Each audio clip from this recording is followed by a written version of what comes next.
मत मारिए ना, बहुत दर्द हो रहा है। माँ माँ, अब नहीं जाऊंगी, मुझसे गलती हो गई। ये कहकर टुनी चिड़िया जोर जोर से रो रही थी। वहीं उसकी माँ रेनू चिड़िया उसे डंडे से मार रही थी और कहती जा रही थी, तो उससे मना किया है ना कि वहां मत जाया कर, कितनी बार समझाया है, पर तू मानती नहीं, और आज तो तू अपने भाई को भी ले गई। मुझसे गलती हो गई माँ, अब मुझे छोड़ दीजिए। मैं आज के बाद कभी वहां नहीं जाऊंगी, ना ही भाई को लेकर जाऊंगी। जिस पर रेनू चिड़िया ने टुनी चिड़िया को मारना छोड़ दिया और उससे कहा, अगर आगे से तू वहां गई ना तो मैं तेरी दोनों टांगे तोड़ दूंगी। चल तू अंदर। और तू क्या देख रहा है? यह सुनकर मुन्नू चिड़ा अंदर चला गया, क्योंकि उसे भी काफी ज्यादा डर लग गया। आज टुनी चिड़िया की बहुत पिटाई हुई। टुनी चिड़िया रोती हुई घर के बाहर ही बैठ गई और अपने आप से बोली, पता नहीं कैसी माँ है, सभी की माँ तो कितना प्यार करती है, पर मेरी माँ सगी होने के बाद भी सौतेला जैसा व्यवहार करती है। ये कहकर वो जोर जोर से फिर रोने लगी। अंदर से उसका भाई ये सब देख रहा था। तभी वहां पर रेनू चिड़िया आई और बोली, तू क्या बाहर झांक रहा है? घर पर ही रहना। अगर बाहर निकला ना तो मैं तेरी भी ऐसे ही पिटाई करूंगी। मैं बाजार जा रही हूँ सामान लाने। ठीक है माँ, मैं कहीं नहीं जाऊंगा। इसके बाद रेनू चिड़िया वहां से चली गई।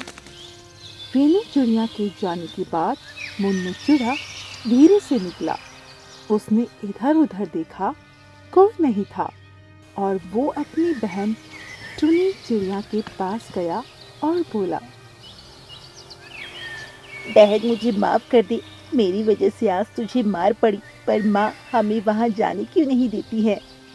मुझे नहीं पता, इसीलिए तो मैंने मना किया था कि अगर हम वहां गए और माँ को पता लग गया तो वो बहुत चिल्लाएंगी। कोई बात नहीं, अब तू रोना बंद कर दी, मैं तेरे लिए खाना ले आता हूँ। नहीं, मुझे नहीं खाना। ये कहकर टुनी चिड़िया वहां से चली गई, जिस पर मुन्नू चिड़ा काफी दुखी हुआ और वो घर में आ गया। ये सब मेरी वजह से हुआ है। अगर मैंने टुनी से जिद नहीं की होती तो आज उसकी पिटाई नहीं होती। धीरे धीरे समय गुजरा। एक दिन टुनी चिड़िया लकड़ियां इकट्ठा करने में लगी थी और लकड़ियों को ले जाकर वो झाड़ियों के पीछे चली जाती, जहां पर कोई नहीं जाता था। ये देखकर मुन्नू चिड़ा काफी हैरान हुआ। जब टुनी चिड़िया बाहर आई तो उसने कहा, तुम वहां क्या करने जाती हो? तुम्हें पता नहीं है वहां कितनी घनी झाड़ियां हैं? मुझे पता है, पर तू यहाँ क्या कर रहा है? तुझे यहाँ नहीं आना चाहिए। पता है ना माँ कितना गुस्सा करती है। अरे माँ का क्या, माँ तो गुस्सा करती ही रहती है। वैसे तू इन लकड़ियों का क्या करेगी? जब समय आएगा तो मैं तुझे सब कुछ बता दूंगी। अभी चल हम लोग यहाँ से चलते हैं। इसके बाद वो लोग वहां से चले आए तो रास्ते में उन्हें हरे तोता मिला, जो काफी परेशान लग रहा था। उसे इतना परेशान देखकर टुनी चिड़िया ने कहा, क्या हुआ, तुम इतने परेशान क्यों हो? अरे मैंने सुना है हमारे जंगल खतरे में है। क्या जंगल खतरे में है? किसने कहा? अरे मैं अभी अभी सुनकर आया हूँ कि अब इस जंगल को काटा जाएगा। यहाँ पर एक भी पेड़ पौधे नहीं रहेगा, साथ ही सारे जानवरों और पंछियों को भी मार दिया जाएगा। ये सुनकर टुनी और मुन्नू चिड़ा काफी ज्यादा परेशान हुए और टुनी चिड़िया बोली, तुम्हें ये बात किसने बताई? अरे पूरे जंगल में ये बात फैली हुई है। ये कहकर हरी तोता वहां से चला गया, जिस पर मुन्नू चिड़ा ने कहा, तो अब हम लोग कहाँ जाएंगे दीदी? चल हम पहले घर चलते हैं, माँ को सारी बात बताते हैं। इसके बाद वो लोग घर आए जहाँ पर रेनू चिड़िया खाना बना रही थी। रेनू चिड़िया ने उन दोनों को देखा तो कहा, आ गए तुम लोग? हाँ, हम लोग आ गए। और पता है माँ, अभी हमें क्या पता लगा? क्या पता लगा? जंगल खतरे में है। सभी जानवर पंछी जंगल छोड़कर जा रहे हैं। क्या? जंगल छोड़कर जा रहे हैं? पर क्यों? इस पर टुनी चिड़िया ने उससे सारी बात बताई, जिससे सुनकर वो काफी परेशान हुई। अरे ये तो बहुत परेशानी वाली बात है। ठीक है, तुम लोग यहीं रहो, मैं गौरी कोयल से बात करके आती हूँ। इसके बाद वो गौरी कोयल के पास चली गई। गौरी कोयल अपना सामान पैक कर रही थी। उसे सामान पैक करता देख रेनू चिड़िया ने कहा, अरे कहाँ चल रही तुम? मैं तो ये जंगल छोड़कर जा रही हूँ। तुम्हें पता नहीं है कि जंगल काटा जा रहा है। यहाँ पर अब शहर बनेगा। पर ये तो हमारा जंगल है, हम इसे काटने नहीं दे सकते हैं। हम क्या कर सकते हैं? वैसे भी उनके पास हथियार है। उन्होंने आधा जंगल तो काट ही दिया है। तुम पता नहीं कहाँ रहती हो। ये सुनकर रेनू चिड़िया काफी परेशान हुई और उसने कहा, पर तुम जाओगी कहाँ पर? हम लोग तो समुद्र के दूसरे पार जाएंगे, क्योंकि वहाँ पर दूसरा जंगल है जहाँ पर ये इंसान नहीं पहुँच सकते। क्या? समुद्र के उस पार? क्या यहाँ कहीं आसपास और जंगल नहीं है? नहीं, यहाँ पर खतरा है और अब मैं कोई भी खतरा नहीं ले सकती हूँ। हम सब वहीं जा रहे हैं। अगर तुम्हें चलना है तो बता देना, हम सभी कल सुबह निकल जाएंगे। ये सुनकर रेनू चिड़िया काफी दुखी हुई और वहां से चली आई। घर आकर वो काफी ज्यादा परेशान हुई। उसे इस तरह परेशान देखकर टुनी चिड़िया ने कहा, क्या हुआ माँ, आप इतना परेशान क्यों हैं? क्योंकि कल सभी पंछी जंगल छोड़कर समुद्र पार जा रहे हैं। तो हम भी चलते हैं ना उनके साथ? नहीं नहीं, हम समुद्र पार नहीं जाएंगे, वहां खतरा है। कौन सा खतरा है? और उस दिन भी आपने मुझे इसीलिए मारा था कि मैं मुन्नू को समुद्र के पास ले गई थी।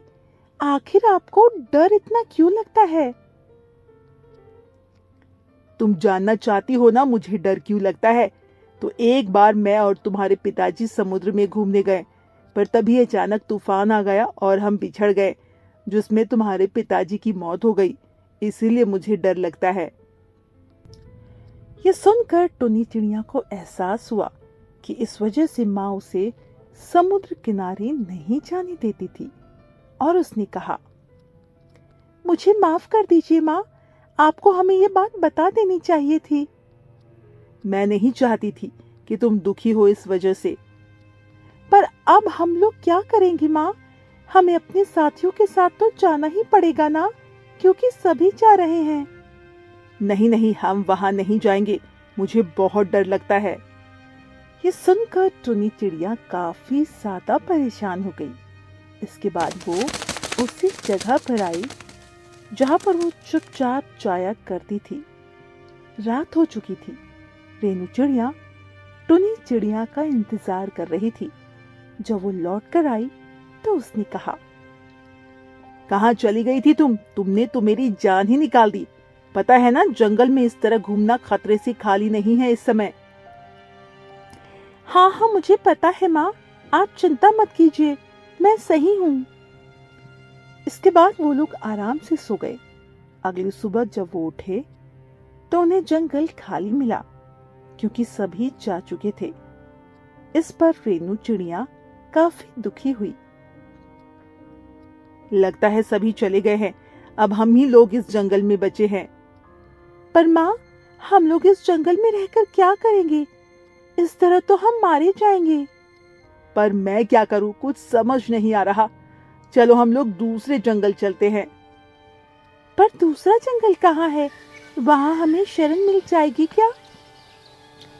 यह सुनकर रेनू चिड़िया को याद आया, उस जंगल में तो सिर्फ बाज और चील रहते हैं, जो छोटे पंछियों को मार डालते हैं। इस पर उसने कहा, नहीं, वहां पर भी कुछ नहीं होगा। समझ नहीं आ रहा है क्या करूं। माँ, आपको उन पंछियों की बात माननी चाहिए थी। हमें भी समुद्र पार करना चाहिए था। जरूरी नहीं कि तूफान आ ही जाए, क्योंकि वहां सभी तो गए हैं। रेनू चिड़िया काफी परेशान थी। उसे कुछ समझ नहीं आ रहा था और उसने कहा, मुझे सोचने का वक्त दो। ये कहकर वो अंदर चली गई और अभी उसे आए कुछ ही देर हुई थी, तभी अचानक जिस पेड़ पर उसका घोंसला था वो एकदम से गिरा और वो घोंसले से बाहर आ गई, जिससे उसकी चोट लग गई। इस पर टुनी चिड़िया भाग कर आई और बोली, माँ, आप ठीक तो है ना? हाँ, मैं ठीक हूँ, पर मुन्नू चिड़ा कहाँ है? वो तो मेरे साथ ही है। चलिए, हमें यहाँ से चलना चाहिए। ये कहकर वो लोग समुद्र के किनारे आ गए। इस पर रेनू चिड़िया ने जब समुद्र को देखा तो कहा, इसे कैसे पार करेंगे? अगर हम उस पार जाएंगे तो उड़कर तो जा नहीं पाएंगे। मुझे पता है माँ, आप परेशान ना हो। परेशान कैसे ना हो? सभी पंछी जा चुके हैं अपनी नाव लेकर। हमारे पास नाव भी नहीं है। मेरे पास नाव है। यह सुनकर टुनी चिड़िया अपनी नाव झाड़ियों में से निकाल कर लाए, जिसे देखकर रेनू चिड़िया और मुन्नू चिड़ा काफी ज्यादा हैरान हुआ। और वही टुनी चिड़िया ने कहा, मैं बहुत दिनों से इस नाव को बना रही थी। सोचा था कभी समुद्र की सैर करूंगी, पर आज हमें इसकी जरूरत है। इसका मतलब तुम यही बनाया करती थी? हाँ, मैं इसी को बनाती थी। ये सब देखकर रेनू चिड़िया काफी खुश हुई और उसने टुनी चिड़िया को गले से लगा लिया और बोली, मुझे माफ कर दे, मैंने तुझे उस दिन बहुत मारा था। कोई बात नहीं माँ, अब हमें जल्दी से समुद्र पार करना चाहिए, जिससे पहले वो लोग यहाँ पर आ जाएं। इसके बाद वो सभी नाव में बैठकर समुद्र पार करने लगे। कुछ देर में वो समुद्र पार करके दूसरे जंगल आ गए, जहाँ पर बाकी पंछी पहले से मौजूद थे।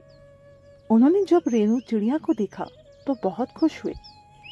अरे, तुम आ गई रेनू चिड़िया, और ये नाव मेरी बेटी ने बनाई है। ये सुनकर गौरी कोयल खुश हुई। इसके बाद वो सभी उस जंगल में आराम से रहने लगे और अब टुनी चिड़िया बहुत खुश थी कि उसकी नाव आज उसके बहुत काम आई।